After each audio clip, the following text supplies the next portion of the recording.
ഓസ്ട്രേലിയയ്ക്ക് എതിരായ 4 ടെസ്റ്റിന്റെ രണ്ടാം ദിനം അവസാനിക്കുമ്പോൾ ഇന്ത്യ 5-164 എന്ന നിലയിൽ പരുങ്ങലിൽ.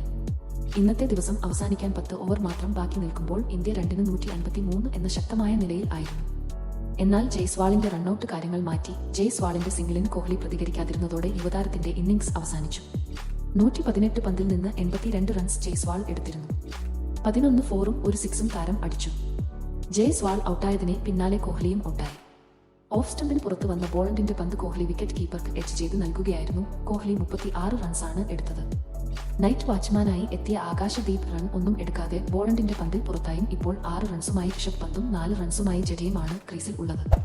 നേരത്തെ 3 റൺസ് എടുത്ത രോഹിത് ശർമ്മയുടെയും 24 റൺസ് എടുത്ത KL രാഹുലിന്റെയും വിക്കറ്റുകൾ ഇന്ത്യക്ക് നഷ്ടമായിരുന്നു. നേരത്തെ സ്റ്റീവൻ സ്മിത്തിന്റെ 140 സെഞ്ചുറിയാണ് ഓസീസിനെ കൂറ്റൻ സ്കോറിലേക്ക് നയിച്ചത്. ജസ്പ്രീത് ബുംറ 4ഉം രവീന്ദ്ര ജഡേജ 3ഉം വിക്കറ്റും വീഴ്ത്തി. സ്മിത്തിന്റെ സെഞ്ചുറിക്ക് പുറമെ Marnus Labuschagne 72, Sam Konstas 60, Usman Khawaja 57 എന്നിവരും അർദ്ധ സെഞ്ചുറികളും ഗുണം ചെയ്തിരുന്നു.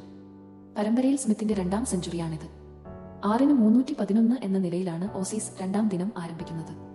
ഇന്ന് സ്മിത്തിന് പുറമെ Pat Cummins 49, Mitchell Starc 15, Nathan Lyon 13 എന്നിവരുടെ വിക്കറ്റുകളാണ് ഓസീസിന് നഷ്ടമായത്.